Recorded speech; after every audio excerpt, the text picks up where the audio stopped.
बोझ।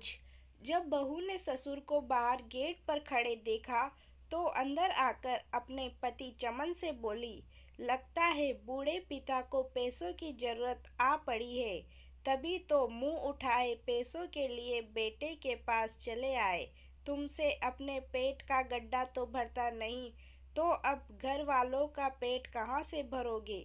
पत्नी सुनीता के जले कटे वचन सुनकर भी चमन चुपचाप दरवाजा खोलने चला गया। पिता के झुककर पैर छुए तो उन्होंने हमेशा खुश रहो का आशीर्वाद दिया। उसके पिता उसके साथ भीतर आते हुए बोले, बेटा बहुत कमजोर हो गया है, बीमार है क्या।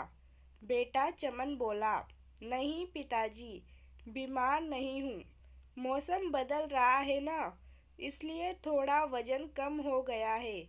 फिर चमन ने अपने कमरे से खटिया निकालकर छोटे से चौक में बिछा दी। उसके पिता खाट पर बैठकर इधर उधर देखने लगे। फिर बोले, बच्चे स्कूल गए होंगे शायद। चमन बोला, नहीं पिताजी, आज उनकी छुट्टी है, इसलिए वो बाहर खेल रहे हैं। दरवाजे की ओट में खड़ी पत्नी का दिल किया कि सच बता दूं कि कोई छुट्टी उट्टी नहीं है। फीस ना भर पाने के कारण स्कूल वालों ने उन्हें स्कूल से निकाल दिया है, मगर बड़ी मुश्किल से उसने अपने आप को चुप रखा।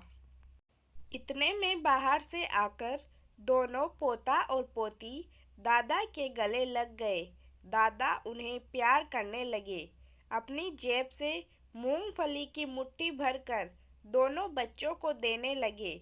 बच्चों के शरीर पर फटे पुराने और टाके लगे हुए कपड़े देखकर पिता से बेटे की हालत छुपी ना रह सकी। बूढ़े पिताजी पढ़े लिखे नहीं थे, मगर उन्होंने दुनिया देखी थी। वह सब कुछ समझ चुके थे कि मेरे बेटे के हालात अच्छे नहीं हैं। बहू चाय बनाकर लाई तो ससुर जी ने पहला घूंट पिया तो पीते ही वो समझ गए कि यह नेचुरल दूध तो बिल्कुल नहीं है।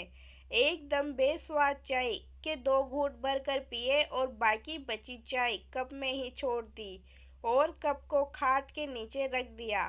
फिर बेटे चमन को अपने पास बुलाया तो वह घबराता हुआ अपने पिता के पास आकर जमीन पर ही बैठ गया। मन से आशंकित था कि बूढ़े पिता कहीं पैसे ना मांग ले।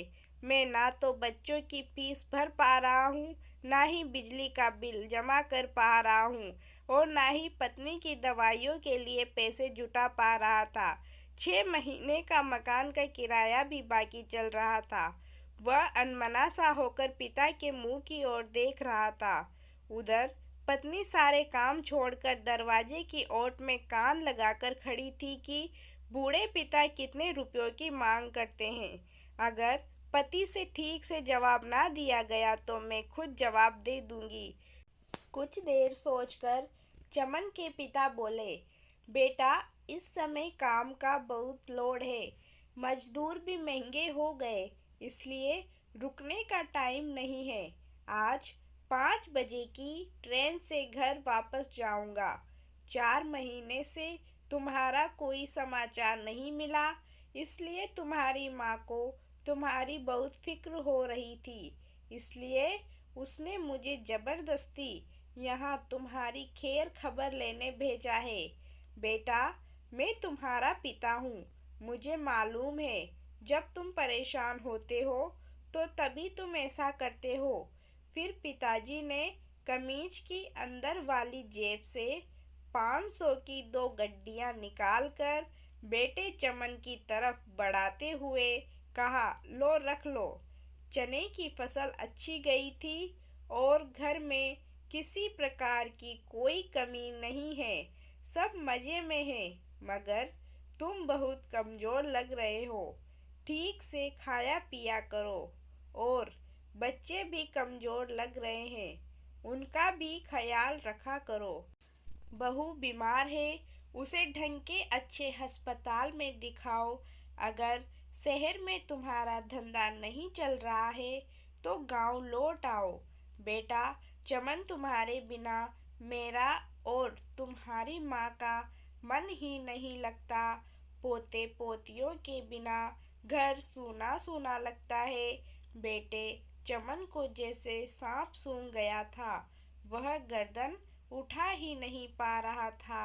उधर दरवाजे की ओर से बहू मुंह से साड़ी का पल्लू दबाकर अपने रोने वाली शकल को छुपाने की कोशिश कर रही थी, मगर वह आंसुओं को रोक नहीं पाई।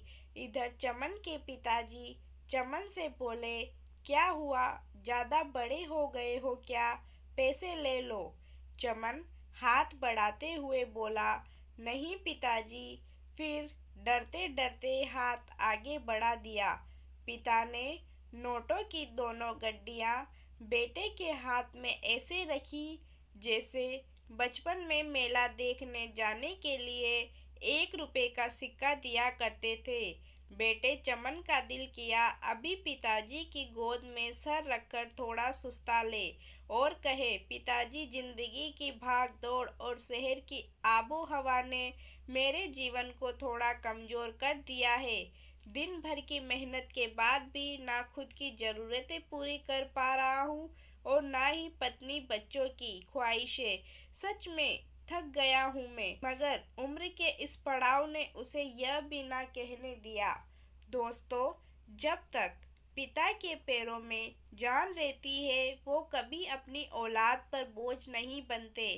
एक पिता कहीं शादीशुदा बेटों के परिवार को एक साथ पाल सकता है, मगर कहीं बेटे मिलकर भी एक पिता का बोझ नहीं उठा सकते। कड़वा है पर सत्य है। दोस्तों, ऐसी कहानी को पढ़ने और सुनने के लिए मेरे चैनल को सब्सक्राइब करें। Thanks for watching.